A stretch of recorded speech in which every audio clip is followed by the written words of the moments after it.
Hey there, Ryan Reynolds here. It's a new year, and you know what that means. No, not the diet. Resolutions. A way for us all to try and do a little bit better than we did last year. And my resolution, unlike big wireless, is to not be a raging and raise the price of wireless on you every chance I get. Give it a try at mintmobile.com/switch. $45 upfront payment required, equivalent to $15 per month. New customers on first 3-month plan only. Taxes and fees extra. Speed slower above 40 gigabytes on unlimited. See mintmobile.com for details.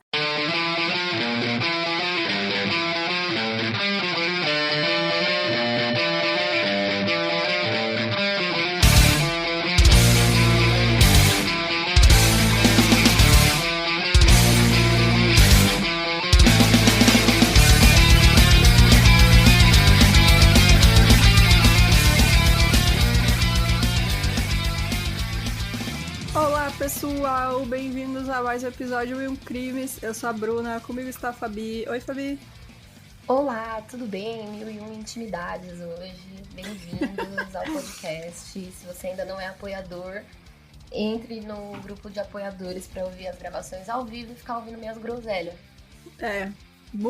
Muita groselha dessa vez. Foi fenomenal todas as experiências amorosas da Fabi. 1001 sensualidades. E, gente, tem algum recado, Fabi? O recado é, se você ainda apoia o Bolsonaro, vá tomar no... Aquelas revoltadas, né? Gente, eu tô muito indignada. Tá complicado. Quem não tá indignado não é brasileiro, né? Exatamente. O recado é tome banho, se você é homem, lave o pinto, não vai ficar com o pinto mais fino, não vai gastar a pele. Lave o popô depois de fazer cocô também. É verdade, homem pode dica lavar... pra todo mundo, tá? Exato. Pra todo mundo. Tem que lavar o Pode popôzão. lavar o cu, gente, não tem problema, tá tudo bem. Você não vai ser viado se você lavar o cu. É isso, ninguém gosta de cu fedido. Eu chamo minhas gatas de cu suja, só por... Bom... O recado é que, de novo, eu voltei a escrever roteiro agora e aí eu estou me empolgando demais, então de novo vai ser em 2 partes. Eu peço desculpas porque... Não peço não, porque foda-se, né? Vocês gostam também. Então vai ser em 2 partes. Essa semana agora a primeira, semana que vem a segunda. Nós vamos gravar no final de semana, porque semana que vem nós vamos ter uma convidada pro outro episódio. E aí vai ter 2 gravações. Pra quem é apoiador vai ter presente, então, porque vai ser uma gravação depois da outra. E a gente também tá planejando mais uma participação especial que vai ser bem bacana, que eu acho que muita gente vai gostar. Quem será? Gente, o editor do podcast, ele fica fazendo gracinha comigo, o nosso DJ. Ele, sempre que eu me embaralho aqui, que eu me embanano, que é raro, É muito né? bom, Tipo, é raro. muito bom. Quase nunca acontece, porque eu sou uma mulher muito centrada. Ele fica colocando, como chama? Trilha sonora de tipo de desenho animado. Ai, o barulho aqui do motoqueiro fantasma. Ele fica me aloprando. Mas o que é seu tá guardado, viu? O que é seu tá guardado. Não, eu acho bom você não ameaçar o editor do programa, tá? Porque pode voltar pra você. É só um conselho. Mas, né? Faça como você quiser. Aí ele faz um deepfake meu, né? Bom, mas é isso, gente. A gente vai falar desse caso hoje que é um inferno, é um dos meus casos favoritos, porque é muita loucura, gente. Aconteceu muita coisa, então por isso é em 2 partes. E vocês vão se revoltar muito, porque o cara era literalmente um pedaço de merda em forma humana. E é isso. Bora lá pro caso de hoje, então.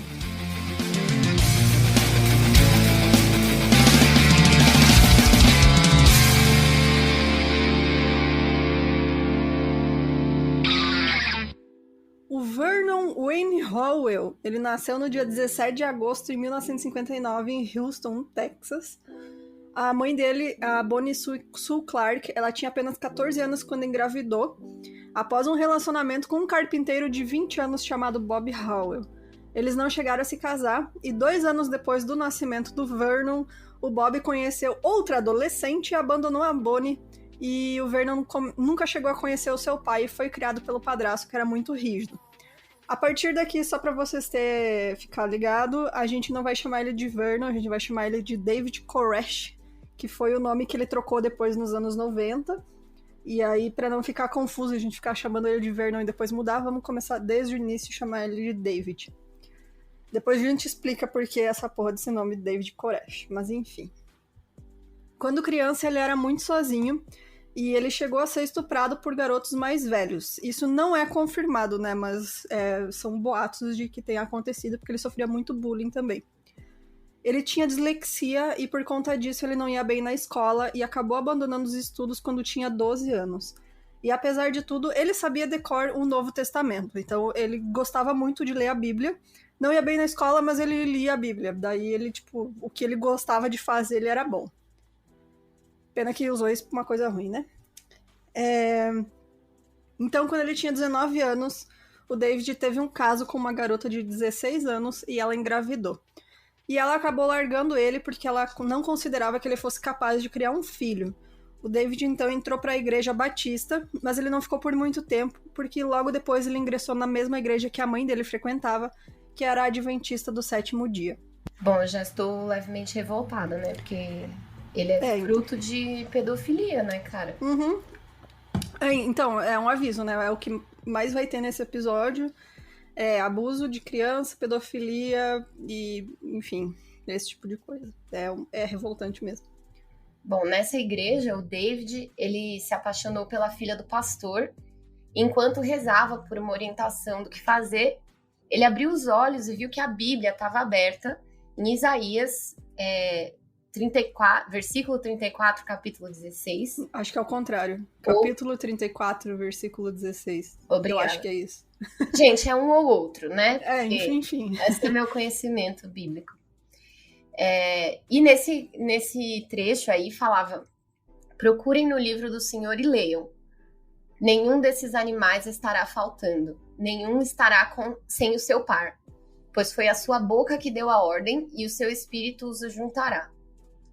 E aí ele achou que isso era um sinal de Deus, foi até o pastor e disse que Deus ordenou que ele se casasse com a sua filha. Que beleza, hein? Muito bom. O pastor mandou ele embora.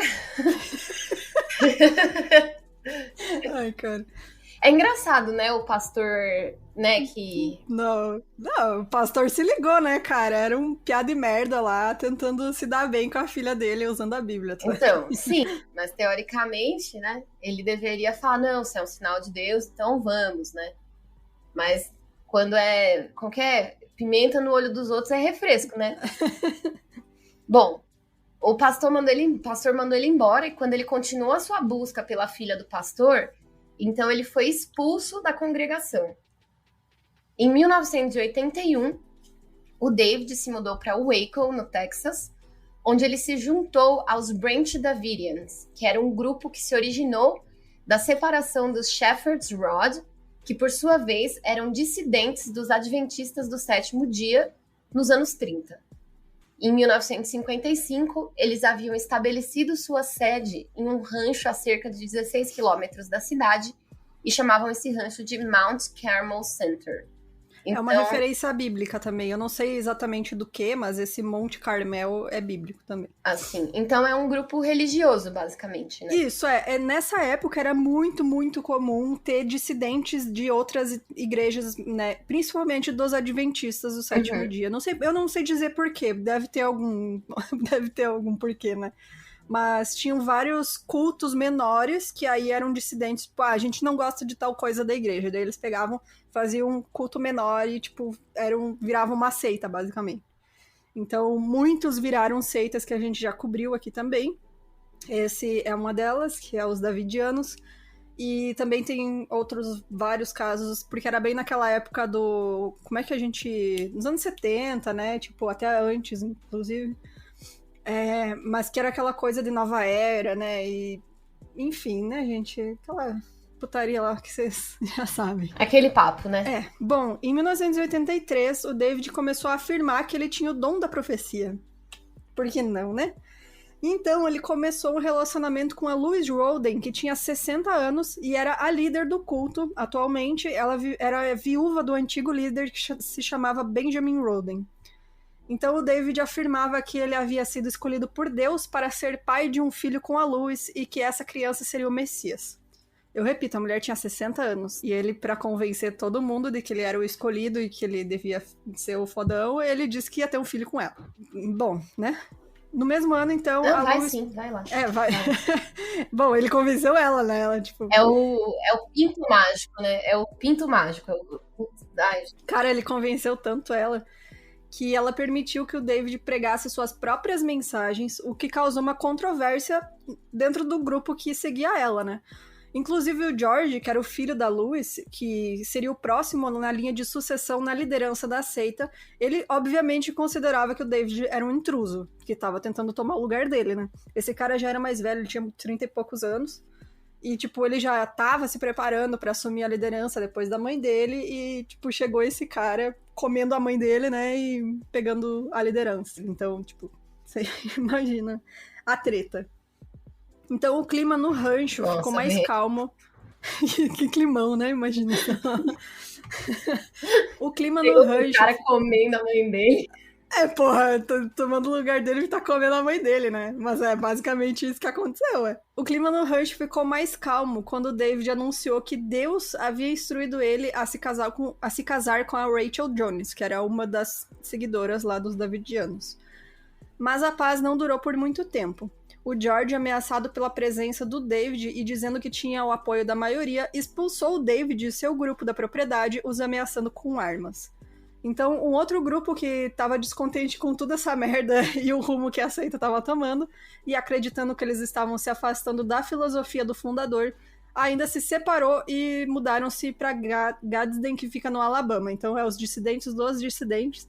Essa galera deu um basta antes da merda toda ir pro ventilador e falou, não, a gente vai embora. Fizeram certo. Não sei como tá essa galera. Provavelmente estão vivos, né? Ao contrário das outras galera. Só falando em pinto mágico, gente, tem um quadrinho que ele chama Convento do Inferno, né? Que é tipo umas freiras que lá dentro elas acham uma porta e aí o capeta tá lá dentro dessa porta e aí vira mó Sodoma e Gomorra lá dentro do convento, né? E aí o Vaticano manda uns caras pra ir lá combater esse demônio e aí é mó engraçado porque eles passam os caras assim, ó, benzendo o pinto com água benta. É uma beleza. Ai, muito bom. É o verdadeiro pinto abençoado. Eu não sei se tem em português, mas em tradução livre é Covenant ou Convent of Hell, mas em tradução livre é o Convento do Diabo, do Inferno. Muito bom. Enfim, continuando aqui, depois que eles se mudaram lá pra Gadsden... Não, essa é outra galera. Ah, sim.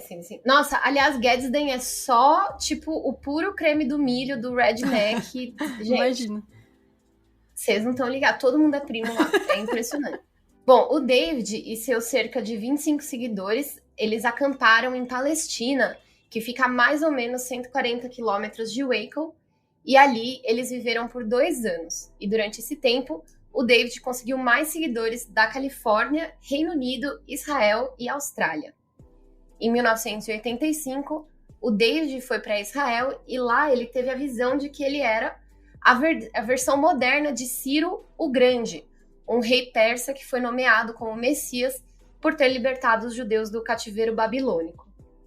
O fundador do movimento davidiano, o Victor Haltef, ele queria implementar e estabelecer o reino davidiano de Deus na Palestina. E aí o David também tinha seus planos de estabelecer o reino davidiano em Jerusalém, e esse plano durou pelo menos até 1990, e no ano seguinte, ele mudou de ideia e disse que as profecias de Daniel seriam realizadas em Waco mesmo e que o centro Mount Carmel era o reino davidiano. E de volta à Palestina... Ah, gente, pode ficar meio confuso, é que tem uma Palestina no Texas e tem a Palestina. A Palestina que a gente... que o fundador queria era a Palestina, né? O país lá. E a Palestina que eles estavam morando era no Texas. Exato. Bom, de volta nessa Palestina do Texas, né, o David utilizava as táticas conhecidas já para controle de membros de seitas. Então, se vocês ouvirem os nossos episódios sobre isso, o Heaven's Gate ou Auschwitz, a gente fala bastante sobre isso. Era assim, você isola a pessoa, né, todos os laços familiares, românticos e de qualquer relacionamento, eles não significam mais nada. Todo mundo era forçado a contar somente com o David e todos dependiam dele para tudo. Então isso os tornava extremamente vulneráveis e manipuláveis. Foi nessa época também que o David começou a espalhar a mensagem de sua própria cristandade, proclamando que ele era, de fato, o Filho de Deus, o cordeiro que poderia abrir os 7 selos. Já começou a despirocar, né? Já começou. Ele viu que estava tomando controle das pessoas e começou a se certificar de que, né, elas enxergavam ele como o fodão. Aliás, tem um episódio de uma série que eu tô assistindo no Amazon Prime, que chama Soulmate, né, a série. E tem um episódio sobre isso, é meio ficção científica, eu recomendo muito, assim, e não precisa assistir todos os episódios, porque eles são independentes. Então, quem quiser assistir Soulmate lá no Amazon Prime, recomendo assistir o primeiro episódio para contexto, mas acho que o 5º episódio fala sobre seitas e é muito interessante, gente, é muito interessante mesmo. Olha, não conheço essa série, tem que dar uma olhada. Bom, aí a Louise Roden, ela morreu em 86. Até então, o David ensinava que a monogamia era o único modo de viver, mas, de repente, ele anunciou que, na verdade, a poligamia era aceita, mas apenas para ele. Não é para todo mundo, é só para ele. Tipo, só ele pode ser poligâmico. Não as mulheres dele, ninguém mais. Só ele. Imagina, né? Bom, e aí, em março de 86, ele estuprou pela primeira vez a Karen Doyle, de apenas 14 anos. E aqui eu vou dar um parênteses bem grande, assim, tá? Total de 0 pessoas, né? Todas as fontes que a gente pega fala, ele transou, ele fez sexo pela primeira vez, ele se relacionou. Não, cara, isso é estupro. É um homem adulto com uma criança de 14 anos. É estupro, não interessa. Então aqui a gente vai tratar como é estupro. Então, ele tomou ela como sua segunda esposa. E aí começou, né? Então, em agosto de 86, ele começou então a estuprar secretamente a irmã mais nova da sua primeira esposa, que era uma criança de apenas 12 anos chamada Michelle Jones. E aqui você começa a perceber qual era o plano dele desde o início, né? Estuprar menininhas. Era isso que ele sempre quis. E aí ele estava conseguindo. Então, em setembro de 86, ele começou a pregar que ele tinha direito a 140 esposas, que seriam 60 como suas rainhas e 80 como suas concubinas. Ele então construiu uma teologia completamente nova em torno do seu casamento com a Karen, e essa teologia se chamava de Nova Luz, como uma doutrina de poligamia para ele mesmo, que ele chamava de a Casa de David. De acordo com essa doutrina, a Karen deveria ter uma filha chamada Shoshana, que então seria casada com o primeiro filho do David, chamado Cyrus, que seria o Ciro, né, em inglês. Então, com a Karen tendo dificuldades para engravidar, o David voltou a atenção para Michelle, que era a mais nova. Bom, surpreendeu aí um total de 0 pessoas. O cara é apenas um escroto estuprador que achou um jeito de fazer isso, sei lá, sem ser preso, né? Exato. Enfim, o David Bundes, que era um ex-davidiano, né? Ele falou sobre essa doutrina da poligamia do David. Ele diz, abre aspas, ela surgiu do seu desejo profundo de fazer sexo com meninas novas. Quando ele conseguiu se convencer de que isso era a vontade de Deus, aí ele se livrou da culpa e então transou com quantas meninas ele conseguiu colocar as mãos. Fecha aspas. No final de 1987, os apoiadores de George entre os davidianos eram poucos, e para reconquistá-los, ele desafiou David para uma disputa de ressuscitar os mortos. É muito bom, cara. Ai, gente. É a corrida é a Olimpíada do Faustão, né? Vamos ver quem consegue. Transforma essa água em vinho, você ressuscita 3 mortos, faz 2 cadeirantes andar. Cara, esse caso, gente, vocês não têm ideia. Depois, quando acontece essas coisas, eles chamam, tipo, o esquadrão dos trapalhões pra invadir o lugar. Vocês não têm ideia. É absurdo, cara. Sério.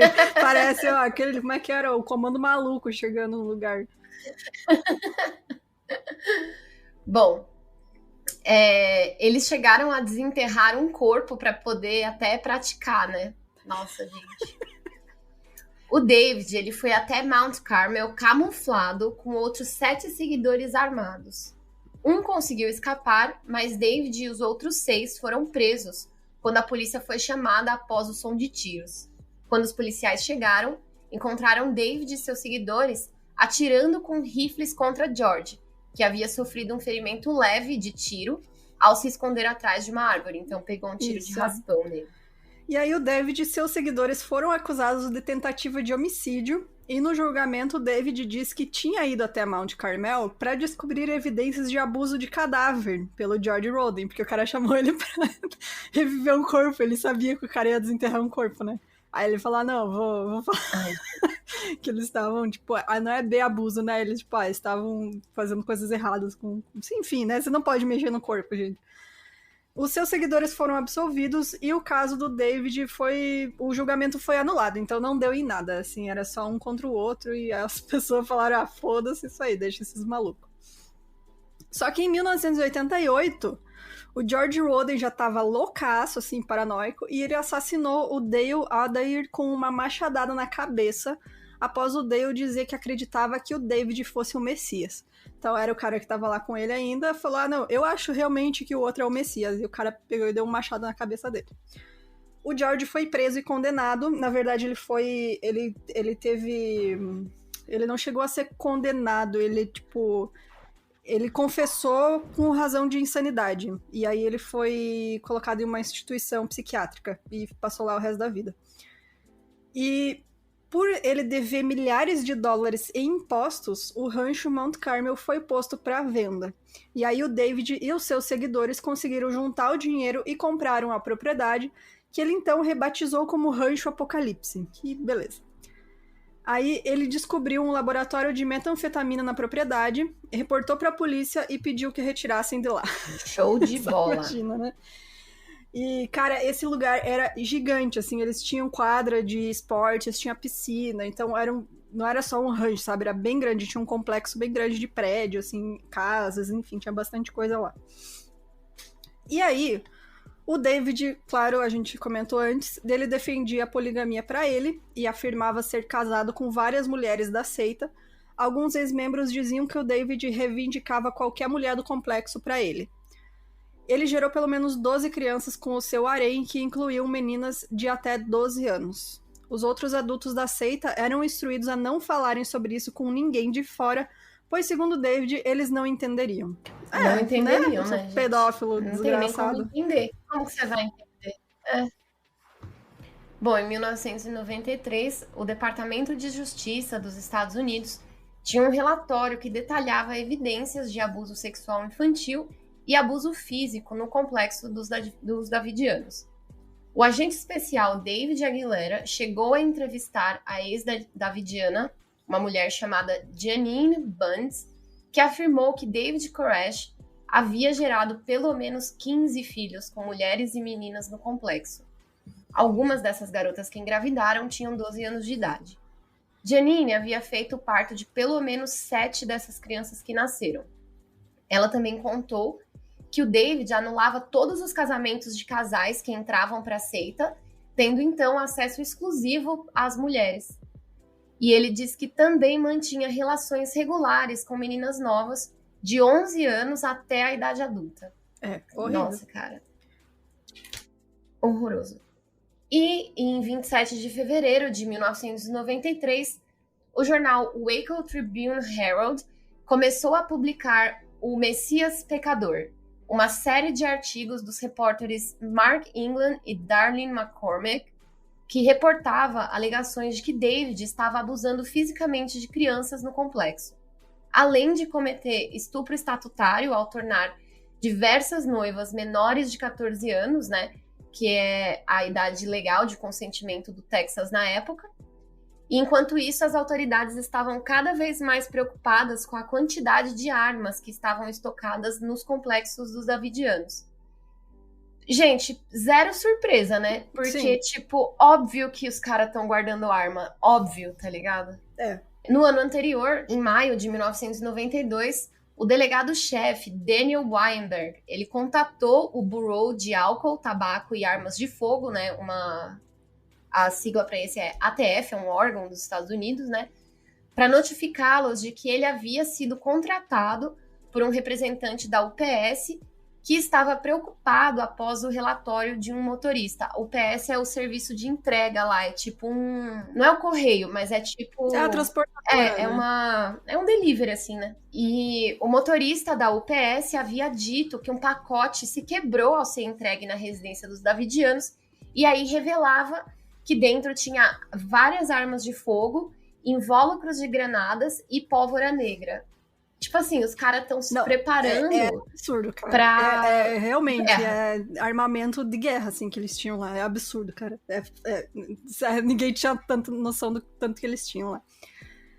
E, bom, só para vocês saberem, esse artigo essa série de artigos, né, que o jornal começou a publicar, que era o Messias Pecador, eles estavam querendo publicar já havia semanas, assim, desde do começo do ano de 93, eles já tinham pronto. Só que a ATF, agora a gente vai falar um pouquinho, estava fazendo essa investigação sobre as armas de fogo, e eles queriam que o jornal segurasse a publicação até eles conseguirem invadir o lugar. Invadir não, né? Ter um mandado de busca, né? E o jornal eles acabaram entrando meio num acordo assim, que final de fevereiro a gente vai publicar, vocês que se virem, a gente tá aí segurando isso faz tempo, vocês não fizeram nada faz um ano, e bora lá. Só pra vocês terem uma ideia, basicamente, do contexto de toda a merda que aconteceu depois. Então, depois disso, em 9 de junho, depois, né, dessa do motorista da UPS, a ATF, então, que é aquele órgão, eles abriram uma investigação formal que em uma semana foi classificada como confidencial, porque eles viram que era muito além do que eles imaginavam, e exigindo, assim, um grau maior de supervisão, que incluía Houston e a sede federal da agência.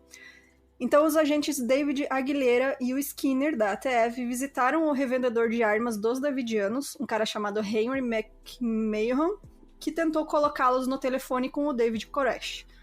O David ofereceu que os agentes inspecionassem as armas e documentações da seita e pediu para falar com o Aguilera, mas ele recusou. Ele falou, não quero fazer isso. A ATF, então, começou uma vigilância na casa, no outro lado da estrada, em frente ao complexo. Só que o disfarce deles era uma bosta. Basicamente isso. Os tais estudantes universitários que eles tinham se disfarçado eram velhos demais, eles tinham carros novos, eles não estavam registrados em nenhuma escola local e eles não mantinham uma rotina que se enquadraria em qualquer emprego legítimo ou qualquer aula, né? Então você imagina, você tá lá, o comando maluco lá, fingindo que é estudante do outro lado da rua, e óbvio que o David Koresh percebeu essa merda e todo mundo percebeu, cara. Não tinha como tu não ver o bando de tiozão fingindo de universitário do outro lado da rua, sabe? E essa investigação também incluía mandar um agente disfarçado, um cara chamado Robert Rodrigues, não é o diretor, infelizmente, obviamente que o David descobriu a verdadeira identidade dele em pouco tempo, mas ele não revelou isso pros agentes, só, em última hora, assim, ele falou. Que pra eles incrivelmente foi uma surpresa, que ele sabia que o cara, era um agente, né, disfarçado. Ai, gente, parece o Trapalhões, né? A polícia do Texas. É impressionante. Caralho. Meu, esses caras da ATF, vocês não têm ideia, mano. É assim, ó. Sério, bota os Trapalhões lá e ia fazer um trabalho melhor. Vocês não têm ideia da merda que vai dar. A ATF conseguiu um affidavit, que é um documento juramentado que serve como testemunho, né? Nesse documento, feito por David Aguilera, o investigador, né? Ele havia conversado com várias pessoas, incluindo aquele funcionário da UPS, além de um vizinho do complexo dos davidianos, um veterano do exército que identificou tiros de metralhadoras .50 e M16. Gente, isso é armamento muito pesado, assim, sabe? Não é, pra proteção, tá ligado? É pra, guerra mesmo. Exato. Com esse documento afirmando que os davidianos haviam violado uma lei federal do Ato de Proteção a Portadores de Armas de Fogo de 1986, que regula a posse de metralhadoras não registradas, eles conseguiram um mandado de busca e prisão para David Koresh e alguns seguidores. O mandado especificava que a busca deveria ser no dia 28 de fevereiro de 1993, ou, antes disso, durante o dia entre as 6 e 22 horas. Gente, como assim, né? É horário comercial pra... Nossa, exatamente. Ok. A ATF ainda alegou que o David estava possivelmente operando um laboratório de metanfetamina para tentar obter recursos militares sob a tão famosa guerra às drogas, que estava mais em alta do que nunca na época. Inclusive, uma salva de palmas às drogas, que venceu por mais um ano desde essa a época guerra às aí, drogas. né? Estão vencendo. Né? Mas essa Exato. época... Cara, em 93 era o auge nos Estados Unidos. Eu não lembro de quem que era o presidente naquela época, mas o cara, tipo, começou muito essa política de guerra às drogas. Então, tipo, a ATF falou assim, por que não usar, né? Vamos conseguir uns equipamentos bons aí pra nós invadir o lugar. Adivinha quem era o presidente? Adivinha. Quem? Bill Clinton, né? Era o Bill Clinton, Bill verdade. É verdade, nossa, é real. Bom, a ATF, então, pediu assistência do DEA, né, que é o Departamento de Drogas, né, dos Estados Unidos, e também do Departamento de Defesa. Isso tudo baseado no seguinte. Essas eram as provas de que eles tinham drogas lá no lugar, né, em um laboratório. Uma entrega recente de químicos e instrumentos de vidraria no complexo. Um testemunho escrito de um ex-residente do complexo afirmando que o David havia dito para ele que tráfico de drogas era um jeito fácil de ganhar dinheiro. Não mentiu, realmente. Não mentiu, né? Vários residentes que teriam envolvimento anterior com drogas. 2 ex-residentes que estavam presos por crimes relacionados a drogas. Imagens termais da Guarda Nacional que mostravam pontos quentes dentro do complexo que poderiam indicar laboratórios de metanfetamina. Então, apesar dessa solicitação ter sido inicialmente aceita, o comandante do destacamento das Forças Especiais questionou o pedido e, no fim, a ATF acabou recebendo apenas um treinamento em um posto do Exército nos dias 26 e 27 de fevereiro, onde eles receberam instruções de segurança e treinamento e equipamentos médicos e de comunicação. Então, eles não conseguiram nenhum outro equipamento, nenhum agente a mais, nada. Eles conseguiram esse treinamento para primeiros socorros, enfim, esse tipo de coisa, como, né, nesse tipo de invasão que fazer, e também de comunicação. Então, apesar da ATF preferir, obviamente, todos prefeririam que o David fosse preso quando eles não estivessem em Mount Carmel, os planejadores das operações receberam a informação errada de que o David raramente saía do complexo. Isso era mentira, tanto ele quanto todos os outros davidianos, eles saíam constantemente, eles eram conhecidos na cidade, tipo, todo mundo conhecia eles. Eles iam em feiras de armas, sabe, porque eles revendiam armas também. Era um dos modos deles ganharem dinheiro, eles revendiam armas. Então, tipo, e essas armas que eles revendiam eram legais, tinham todas as documentações, enfim. Então, tipo, já começa nas informações erradas que os caras recebem, falando que ele nunca saía de lá. Então, sério. Bom, enfim, é isso. Essas feiras de armas nos Estados Unidos, gente, é a coisa mais fácil do mundo, você comprar uma arma. Uhum. Se você quiser comprar uma arma sem ter que fazer aquele antecedentes, essas coisas, você vai na feira de armas, você compra, cara. Qualquer pessoa compra uma arma, qualquer uma. E assim, a gente já meio que sabia, né, gente? Drogas, armas. E com certeza a gente fica falando aqui, né, que a ATF é atrapalhada, a polícia é atrapalhada, ninguém faz nada. Mas é óbvio que, tipo, tem muita corrupção envolvida nesse caso, né? Porque não é possível, né, que seja desse jeito. E alguém importante estava ganhando dinheiro. Eu acho que além disso... Porque ninguém nos Estados Unidos monta um complexo de armas. Além disso, além de corrupção, tem muita incompetência. Incompetência. Nesse caso, é absurdo o nível de incompetência dos caras que estão no comando dos negócios, sabe? Tanto eles quanto os agentes lá dentro, porque só fizeram merda, gente. Vocês não têm ideia. Só fizeram merda. Do início ao fim. Com certeza. Na manhã de 28 de fevereiro de 1993, a ATF tentou executar o seu mandado de busca, mesmo depois de os davidianos descobrirem que a incursão iria acontecer, né? O comandante da ATF ordenou que o plano fosse posto em prática, mesmo que ele dependesse que os davidianos não estivessem armados e preparados esperando pelos agentes.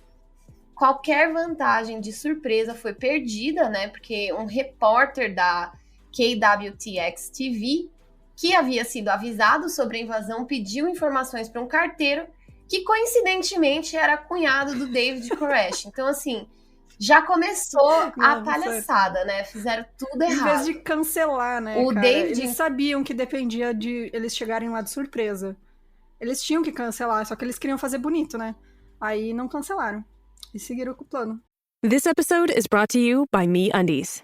While MeUndies can't totally help your love life this Valentine's Day, they can offer you insanely comfy undies and loungewear to buy or gift. MeUndies has so many awesome Valentine's Day prints and styles. Plus, you can match with your partner, friends, or even your pets. This Valentine's Day, give the gift that'll keep them thinking of you and score huge site-wide savings at MeUndies.com/Spotify. That's MeUndies.com/Spotify. MeUndies. Comfort from the outside in. O David, então, contou ao agente Robert Rodrigues que ele sabia que a invasão era iminente e que ele era um agente. O Robert deu uma desculpa para sair do complexo e, quando perguntado o que os davidianos estavam fazendo quando ele saiu, ele respondeu que estavam rezando. O cara ficou realmente surpreso que o David Koresh sabia que ele era um agente. Assim, tipo, ele não passou pela cabeça dele que ele sabia o tempo inteiro, sabe? É ridículo. O David selecionou alguns homens e os ordenou que eles se armassem, enquanto as mulheres e crianças deveriam se esconder nos quartos. Ele disse que tentaria conversar com os agentes e o que aconteceria depois iria depender das intenções dos agentes. Os agentes da ATF chegaram às 9h45 em um comboio de veículos civis contendo o pessoal uniformizado em equipamento tático estilo SWAT. Então, eles foram realmente para a guerra. Esses agentes alegaram que ouviram tiros vindo do complexo, enquanto os davidianos dizem que os tiros vieram primeiro dos agentes. Ninguém sabe realmente como começou o tiroteio, essa é a verdade. Uma teoria seria a de que o primeiro tiro foi dado acidentalmente por algum agente da ATF, causando os outros agentes a responderem com mais tiros. Outra teoria diz que os primeiros tiros foram dados pelo Dog Team, que seria um grupo de agentes que foi enviado para matar os cães no canil dos davidianos, que eles tinham medo que soltasse os cachorros para cima deles. E aí, 3 helicópteros da... Três helicópteros da Guarda Nacional sobrevoavam o complexo e todos receberam tiros. Durante os primeiros tiros, o David foi ferido na mão e no estômago. E em 1 minuto da invasão, o davidiano Wayne Martin ligou para a emergência, implorando para que eles parassem de atirar. E quando ele pediu por um cessar-fogo na gravação da chamada é possível ouvir ele falando: "Lá vem eles de novo. Isso são eles atirando, não a gente." O primeiro agente a ser morto foi atingido no lado oeste do complexo e outros agentes rapidamente atiraram contra os edifícios, enquanto os helicópteros começavam a distração voando baixo, a 100 metros do complexo. Os davidianos dispararam contra os helicópteros e os acertaram, mas nenhuma tripulação ficou ferida. Os helicópteros imediatamente pararam a missão e pousaram. Já no lado leste do complexo, agentes arrastaram 2 escadas e as colocaram na lateral da construção. Eles então subiram no telhado para protegê-lo e chegaram ao quarto de David e no depósito de armas. Na encosta do telhado, 3 agentes alcançaram a janela de David e estavam se agachando perto dela quando receberam tiros. Um se feriu e o outro foi morto. O terceiro agente correu para o telhado e se juntou ao outro grupo que tentava entrar no depósito de armas. Eles quebraram a janela e jogaram uma granada de choque, e 3 agentes entraram no depósito. Quando mais um tentou segui-los, uma saraivada de balas penetrou a parede e ele ficou ferido, mas ainda assim ele conseguiu alcançar a escada para escapar. Um outro agente atirava com uma escopeta contra os davidianos, até que eles lhe devolveram um tiro na cabeça. Dentro do depósito, os agentes mataram um davidiano e descobriram o esconderijo onde as armas estavam.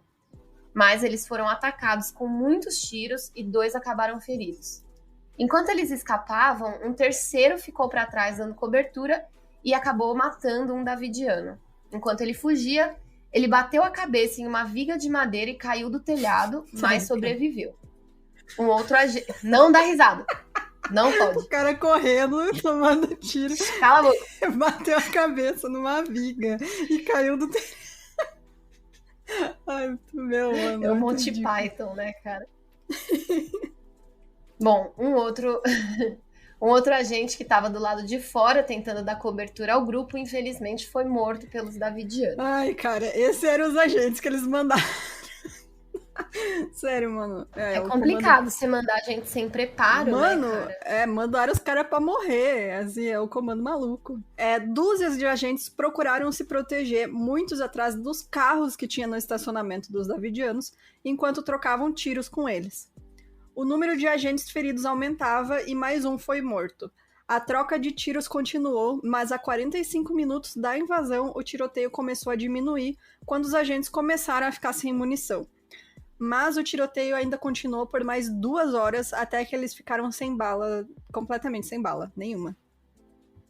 O xerife-tenente Lynch, ele contatou a ATF, que era o xerife local lá, né?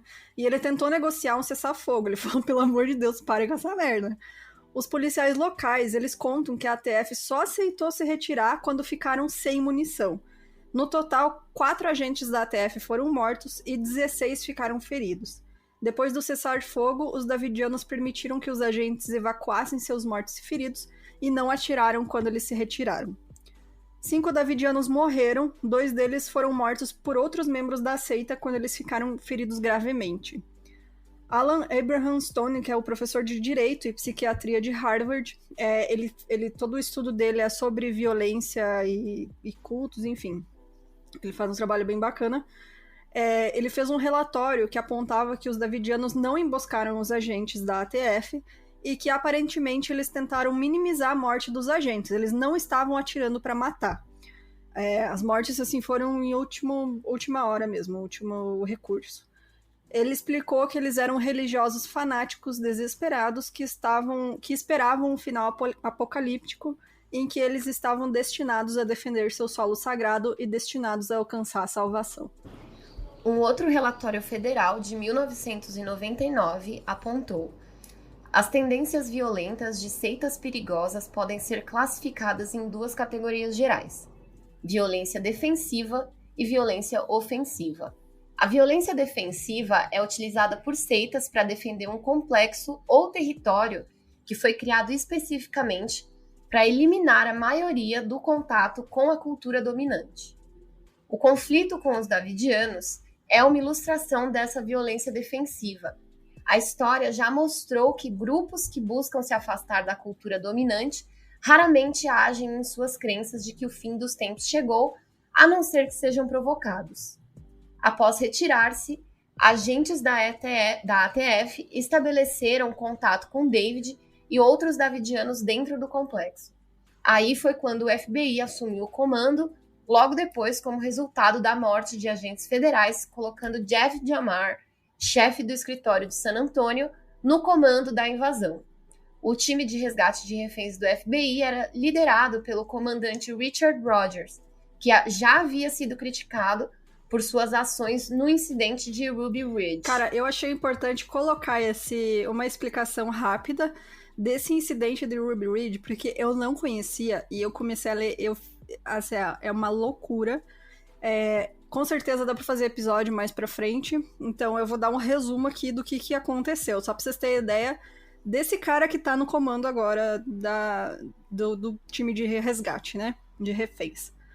Bom, esse incidente de Ruby Ridge foi um cerco de 11 dias que aconteceu em 1992 em Idaho.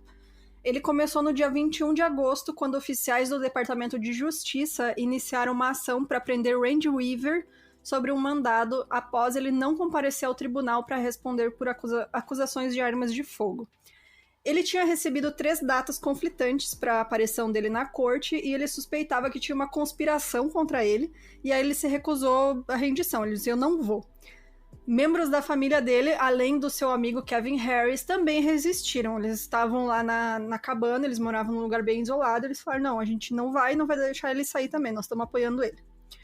E aí, enquanto os US Marshals reconheciam a propriedade, eles encontraram o Kevin e o Sammy Weaver, que era o filho de 14 anos do Randy, na floresta, próximo à cabana da família.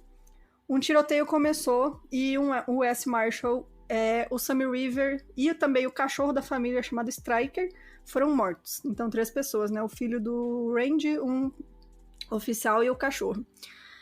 No subsequente cerco do FBI à casa da família, Vicky, que era a esposa do Randy, foi morta por um sniper. Então ela estava na janela, não sei se ela estava bem na janela, enfim, foi morta por um sniper. O impasse foi finalmente resolvido por negociadores civis e todos se renderam depois de 11 dias. O Richard Rogers, então, que era o cara que ficou responsável pelo time de resgate de reféns em Ruby Ridge e também estava agora em Waco, ele ignorava os comandantes no incidente de Ruby Ridge e passou a fazê-lo também em Waco. Então o cara agia sozinho, basicamente. Ele cagava pra... como é que chama? A linha de comando, né? Que tem que ter uma estrutura de comando em casos assim. Ele ignorava e muitas vezes mobilizava ambos os times para o mesmo lugar, o que eventualmente criava pressão para resolver a situação taticamente devido à falta de reservas do time de resgate. Então o cara só fez merda, basicamente isso. Então no início, os davidianos tinham contato telefônico com a mídia local e o David Koresh chegou a dar entrevistas por telefone para a mídia local. E o FBI então cortou as comunicações externas do complexo, e aí eles só conversavam com o FBI. Pelos próximos 51 dias, a comunicação com aqueles que estavam lá dentro era feita por telefone por um grupo de 25 negociadores do FBI. Os negociadores criticavam os comandantes táticos por minar as negociações. Então não adiantava nada eles ficarem lá negociando e tentando fazer acordo, se os comandantes táticos, né, que era a linha, né, de frente, iam lá e faziam outra coisa. Então era realmente uma equipe trabalhando contra a outra.